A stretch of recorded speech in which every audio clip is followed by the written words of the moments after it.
Hey everybody, it's True Time Flyer here. Thanks for tuning in. Guys, today I wanted to do a video on the Lyman Brass Smith powder measure. Now, Lyman came out with a new line of products about 2 years ago. They call it the Brass Smith line, and everything I've seen, it looks great. In fact, I kind of want one of everything.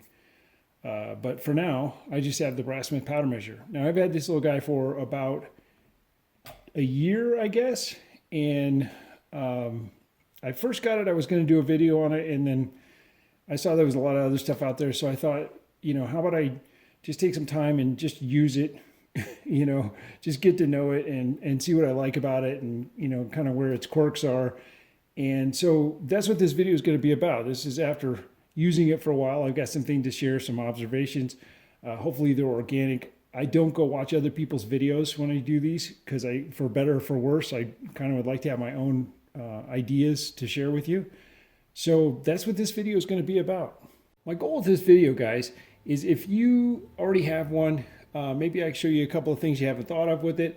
If you are thinking about getting one, by the time you get this thing out of the box, you should be well prepared for some of the challenges you might run into with it and kind of have a good idea about what its capability is.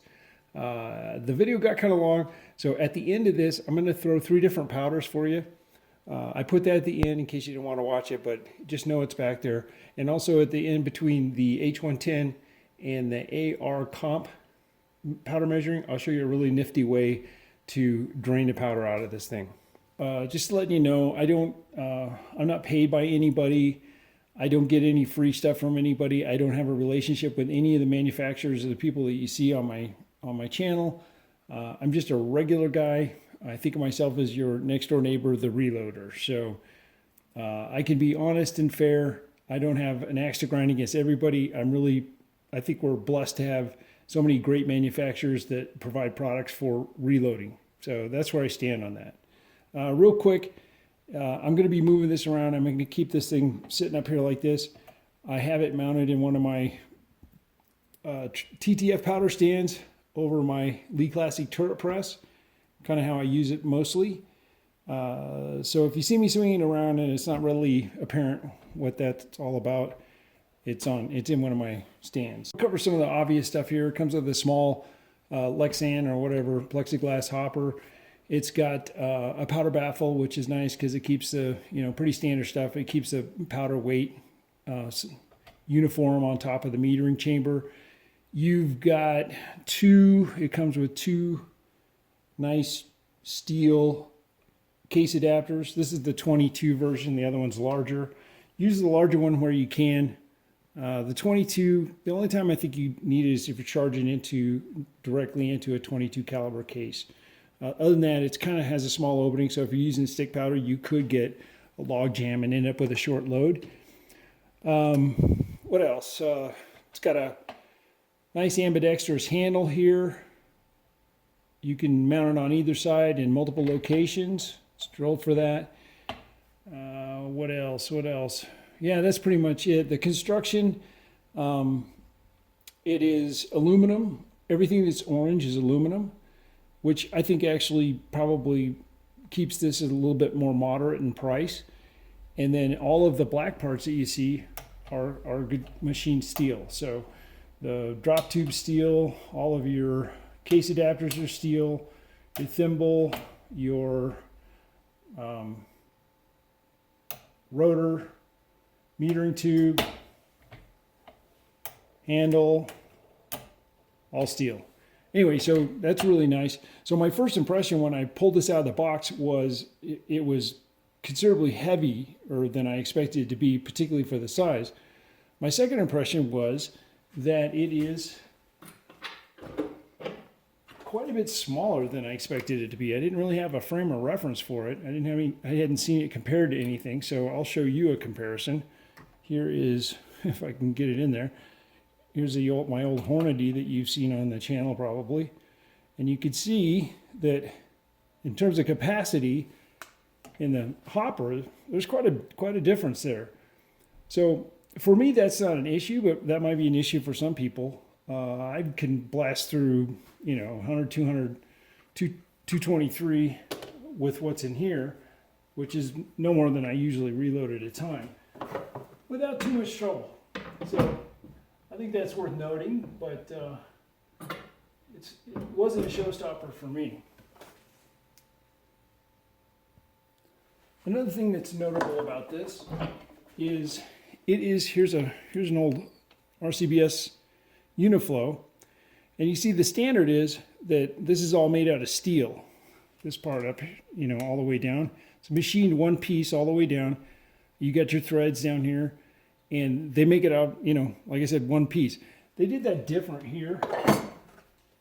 They actually, I don't know, maybe because they made it out of aluminum, but they made it so you could remove this and made this in two parts. So I don't know exactly what their intention was, but I thought it was kind of unique, and it's one way that you can dump powder. I'll show you another way later, but it's one way you can dump powder. You can just take that off. Also, there's some, you have this thumb screw here that's supposed to lock it in place. And then if you look around here, you've got a bunch of these divots that you set that thumb screw into. So when you do that, you kind of got to be a little careful with it. Just give it a good wiggle. Try to take up all the play. Keep wiggling it, and seat that. Otherwise, it'll come loose on you a little bit. But other than that, works pretty good. It's a nice feature. I think it's a positive. I think a lot of people will be attracted to this powder measure initially because of the price. So I paid about $45 for this. I got it on sale. And I think I've seen it up to about 60. I think average price is about 50. That's the lowest full function powder measure that I'm aware of out there in the steel drum capacity. Now I'm excluding the Lee offerings because I see those in a different category.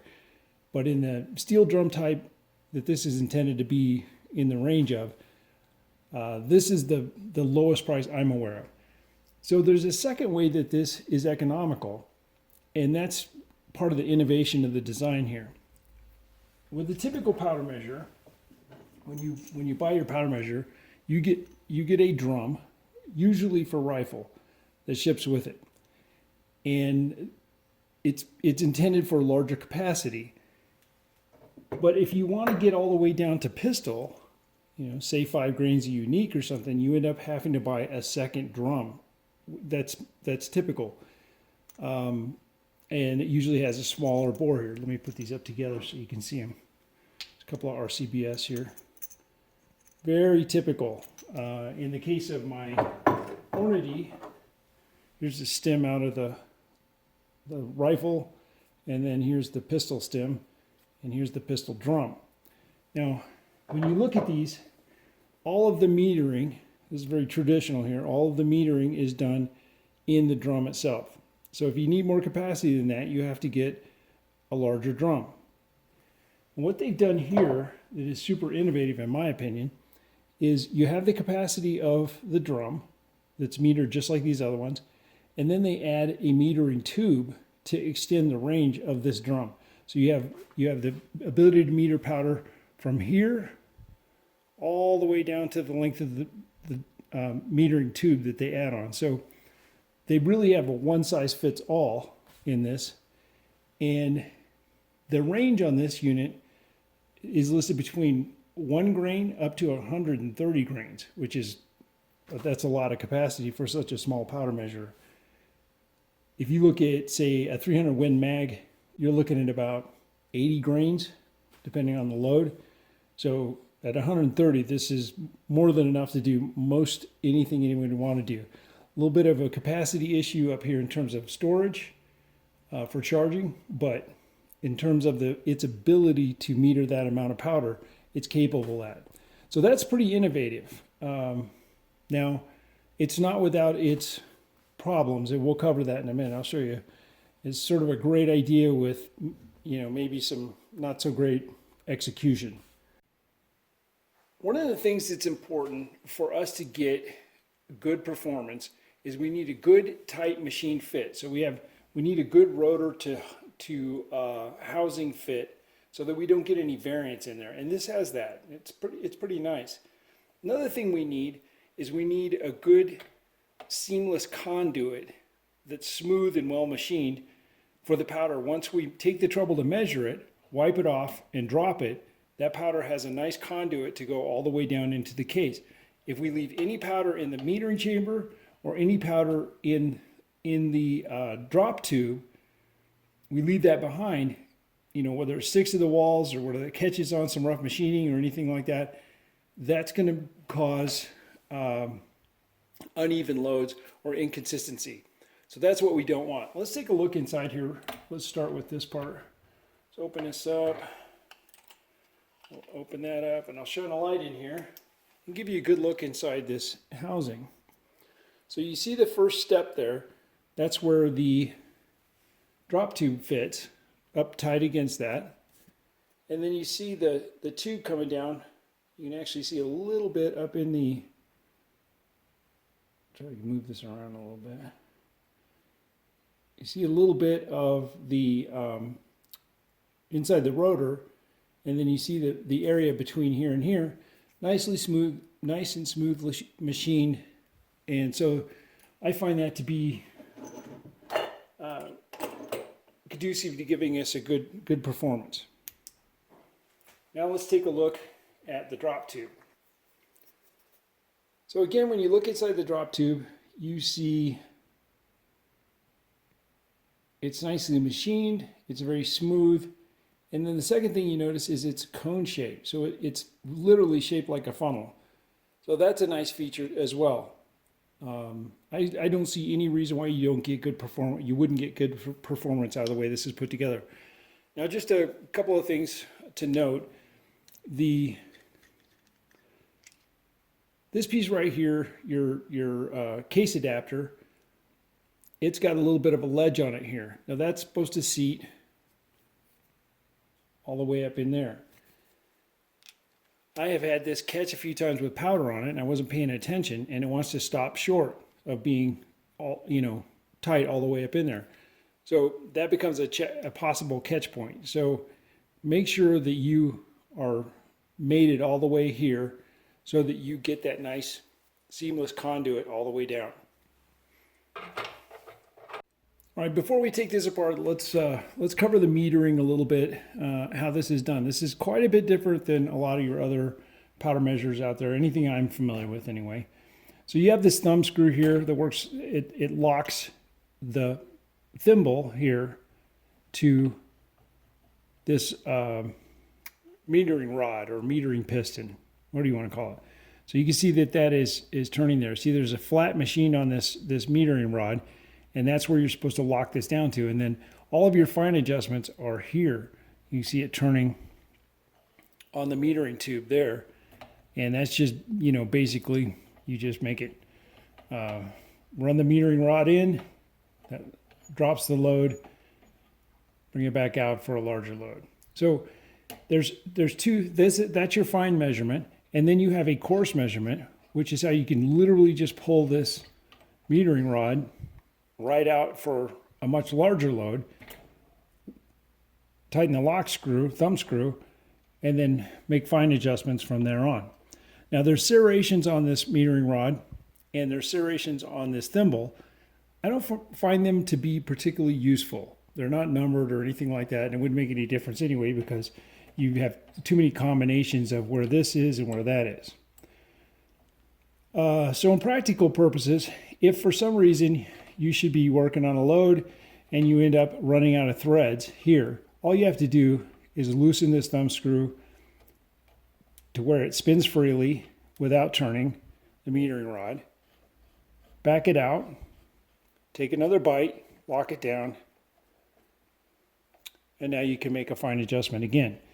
So I also find that I think it is the metering portion is more stable if you're closer to this end of the threading.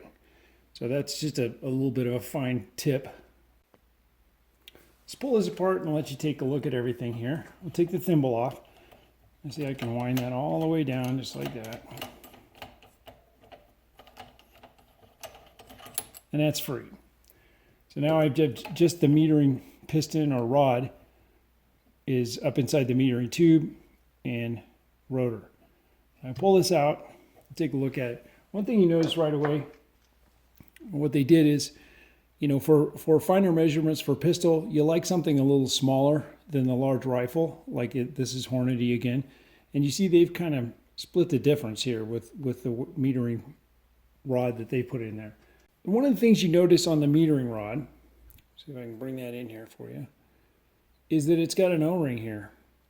And one of the characteristics of metering powder is you can't have any lubrication in there. And O-rings kind of like to be lubricated. So this is an area that is a little bit worrying to me in terms of longevity and service. I can see this dry rotting and cracking over the years. Now, Lyman's a great company. I'm sure that if you call them up, they'll send you another O-ring if you have problems or direct you to a place where you can get one. But I just want to make you aware that that's a little non-standard. The other ones rely on a tight machine fit. They don't have O-rings on them. So just want to bring that up. Now the metering rod gives you sort of an artificial feel with that O-ring on there. But when you first clean this out, and we'll cover that in a second, but when you first clean this and get all the oil out, it can be very stiff to move this. Now what I've found is the treatment I use on everything, whether it's the drop tube all the way down, is I like to use this graphite dry lube. I think the can looks a little bit different now, but basically this goes on liquid and it dries perfectly dry, powder dry, and it sort of repels static. So it's a great feature there. It seems to lubricate this O-ring up nice and make it much easier to insert this, and you get a much more stable. When you first clean this out, you try to put that O-ring back in there, it's very grabby. That's something that I didn't care for. So I thought I'd make a note of that. Now, when we talk about cleaning, in the instructions, it tells you to, you know, clean all this stuff with alcohol because they ship it with oil on it.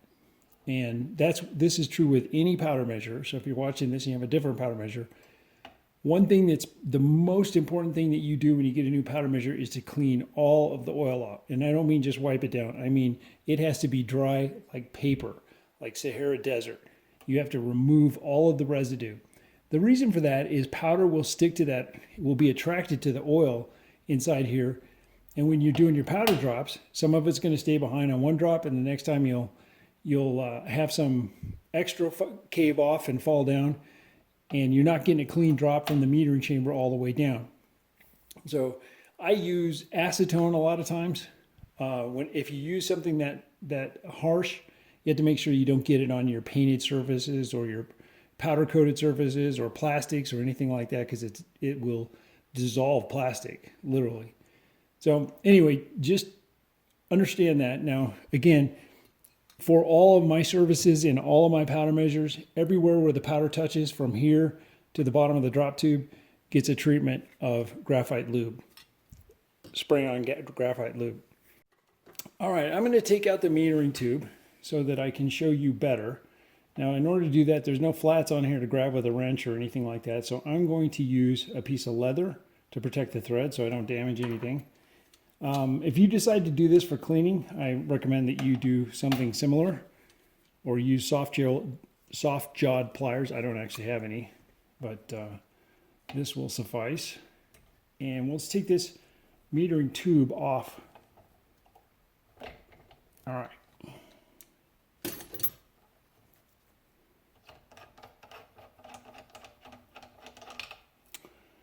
So now I can remove the drum. Again, here's your smooth bore drum here. Let's get some light on this so I show you a good. Nicely machined. I don't have any beef with this. Let me show you the metering tube. Short threads are the end that goes into the drum. Again, nicely machined.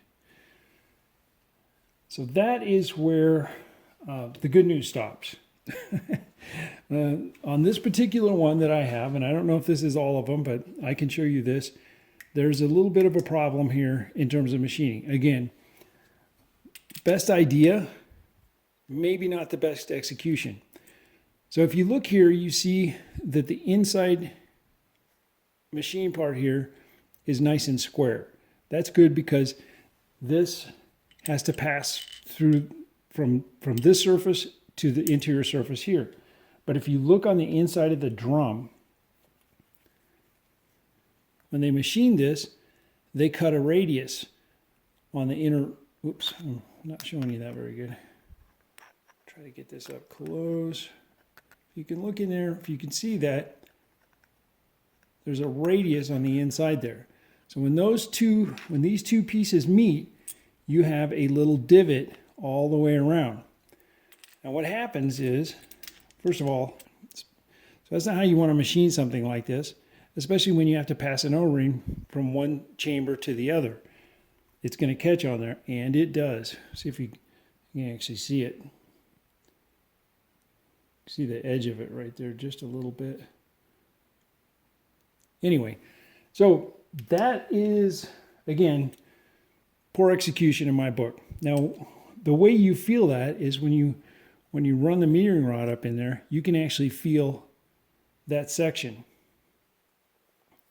It will actually catch on it. Now, if there's powder, let's say you've got this full of powder and you're trying to make that adjustment, particularly fine powder, like an H110 powder, that powder gets caught in there and you actually have to lock this down so that you can use the threads to drive past it. So anyway, that is an area of concern. It works. I find it to be an issue with the smaller powders, again, finer powders. But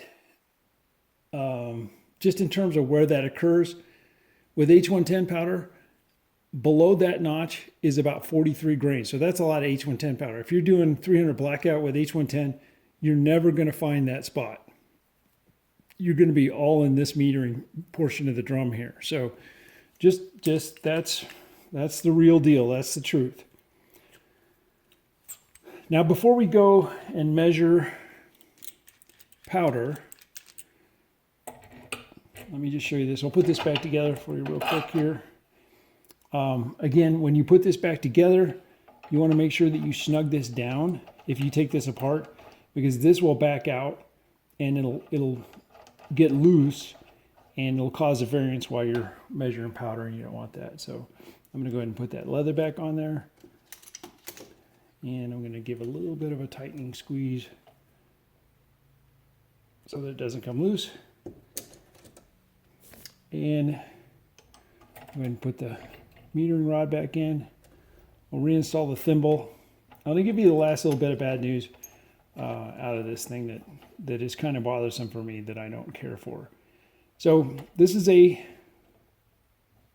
thumb screw that you use to lock against this flat again. Now what happens is once you tighten this down, you find the flattest spot so you can tighten it down, and you start taking your charges, and in my case, this screw eventually comes loose with just my finger pressure. Now maybe you're stronger than I am, but with just the finger pressure, it likes to back off. And that's something that I don't care for. So what I find myself doing, and it's not a great idea, is I'll put a pair of pliers on and just give it a little extra tweak there. So let me just show you. If you look real close, you can see that this is brass, and you see that stem is very small. So it won't take much to make this yield and break that off in there. So if you find yourself doing that, like I do, just be very, very careful, because if you break that off in there, you're going to have a mess on your hands. So that's another area that I find I'm not too crazy about. Let's go ahead and put some powder in it. Put some H110 in, and we'll start measuring that out. I'll show you the adjustment. Grab a funnel. So this is what I use for 300 blackout. This actually is my favorite powder measure at the moment for 300 blackout. So let me show you this. Let's take a charge here real quick.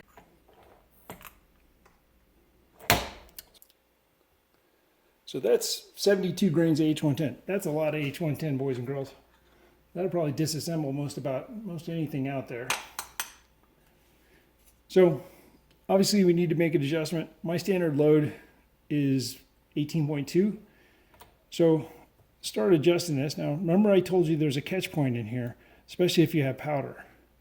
So I feel like I'm getting to that catch point right about there. So instead of trying to force through it, all you need to do is tighten the set screw and turn it to get past that spot. Now I can loosen the set screw and I can bring this up in that coarse adjustment. I'm going to kind of set this down again. And we're going to take another look here, see about where we're at.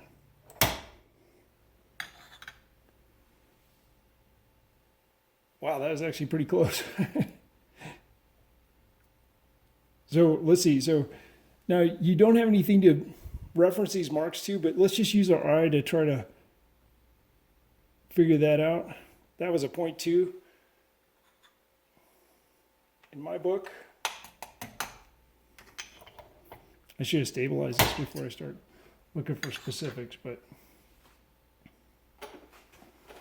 yeah, I should have stabilized it first. So I'm looking for about that much.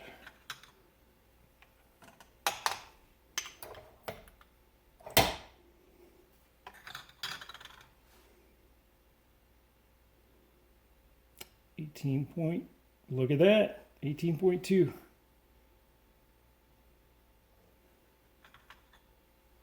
if that settles out there. Now you guys know you got to throw a whole bunch of these before you get this all seasoned up and running right, before you start leaving it in the case.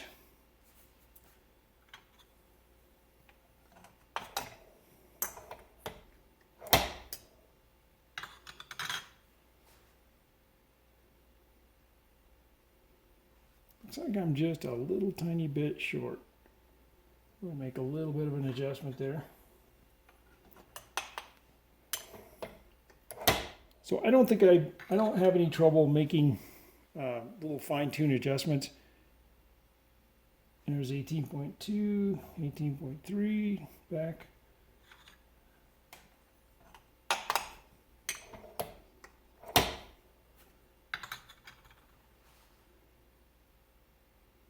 Let's go ahead and we'll throw 6 of these. What is that? 2 at 18.2.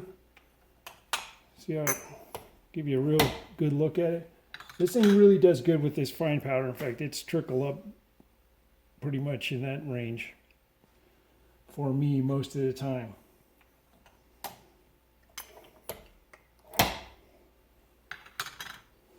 And again, I get pretty good results out of it because I use my secret treatment. 18.2. What are we up to? Is that 4? Talking. Ooh, you a little long on me here? Yeah, that's 18.3. That's still not too bad. That's well, plenty good for mechanical powder measuring.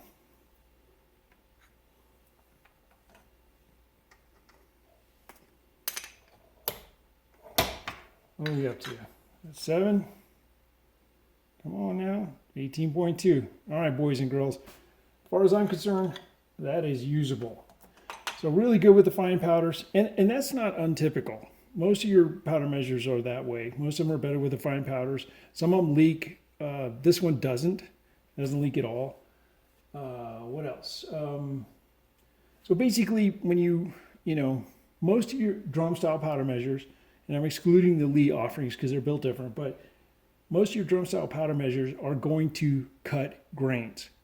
They're going to, you know, when you get into the coarse powders, like we looked at, like the H40, 4895, we're going to go ahead and throw a couple of other powders here.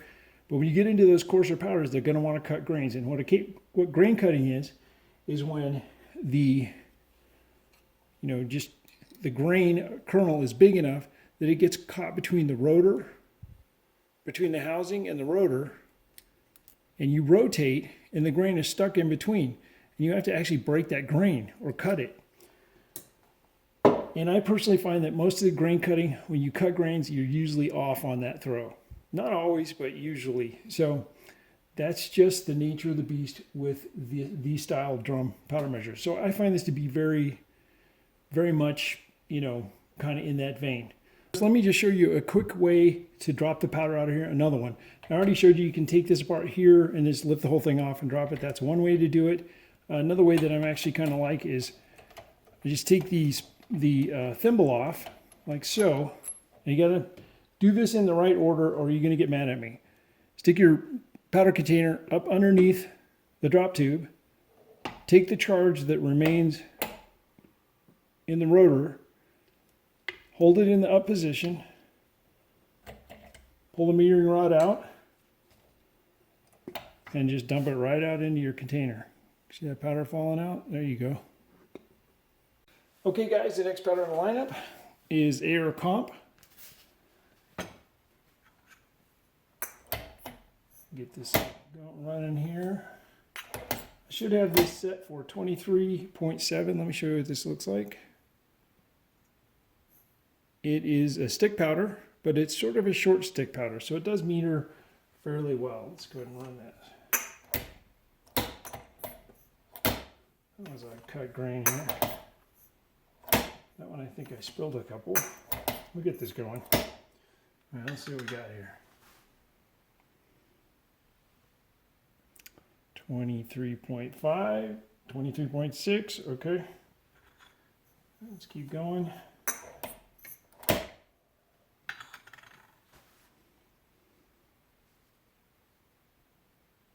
Throwing a little light. 23.6 again.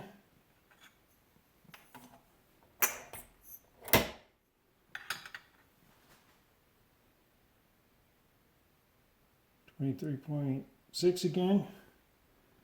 I'm just looking for consistency, so I'm not going to make an adjustment here.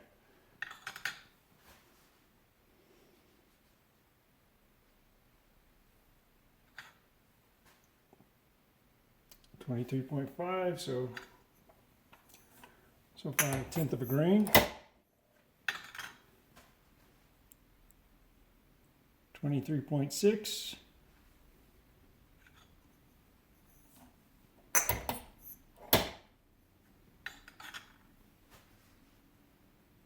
And 23.6. So I have one that was 23.5. That's pretty darn good. So that is my standard load for 223. So that's a real world use. I can throw through this powder and be perfectly happy with those results. So we'll move on.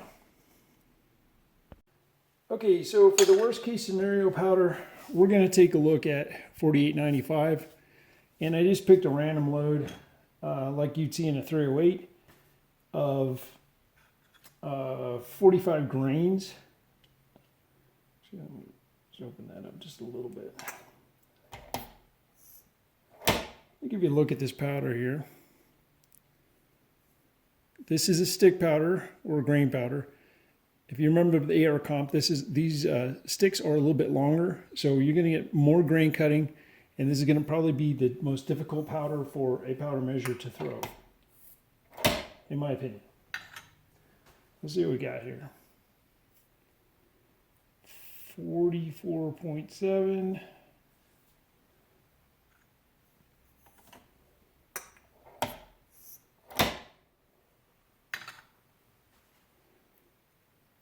$44.9.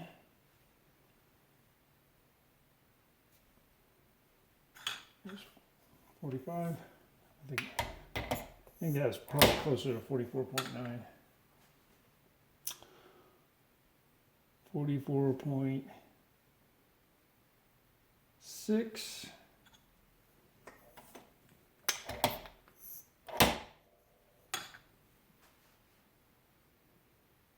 44.8.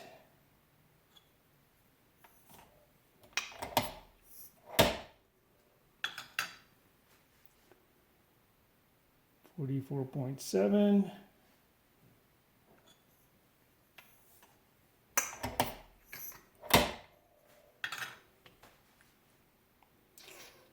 And 44.8. So how many was that? Was that 6? Let's do one more just in case. Give you a good look. 44.6. So was that 44.6 to 0.9? So 0.3 variance. That is not too bad for throwing powder, in my opinion, at that weight. If you look at the total percentage of a 0.3 versus 44 and a half, almost 45 grains, that's still, pretty reasonable. All right, guys, so that's all I've got for you. Just a little conclusion here. Just like to say, I think this is a pretty good value for the dollar. And the fact that you get so much capacity in a single drum system, you don't have to buy a second drum. You can go, again, from 1 grain up to 130 grains is what they say. That's a lot of capacity in a single drum in such a small unit. So there's some pretty nifty engineering has gone into that. I didn't really care for it at first, but after I got to use it, I really liked being able to have this real quick adjustment from, a large volume to, a very fine like pistol load. So that's something that I've learned to like quite a bit. Now, a couple things that I don't care for so much. There's that little catch I showed you in filming that came up between the metering tube and the drum. And that's where this piston will catch, particularly if you've got fine powder in there. It sort of gets bound up a little bit. Again, I showed you can just lock this down and use the threading to push it through that little rough spot there. But that's something that I don't care for too much. This set screw, liking to back off while you're reloading without putting a little extra smoke on it. So I tighten this down as much as I can, wiggle it back and forth to get the sweet spot, and it still wants to back off. So what happens is I end up using a pair of pliers to put just a little bit more on it. I'm not too crazy about that because it would be very easy to break this off and really ruin the whole thing. So that's something that I'm not too crazy about. If you do that, just be wary of it and be careful with it. Go slow. Other than that, I think it's a great powder measure. So this video will be posted on YouTube, YouTube, and Gunstreamer. The links to it will be at the Reloaders Network. So check us out over there. Thanks for watching. You guys be safe, and we'll see you next time.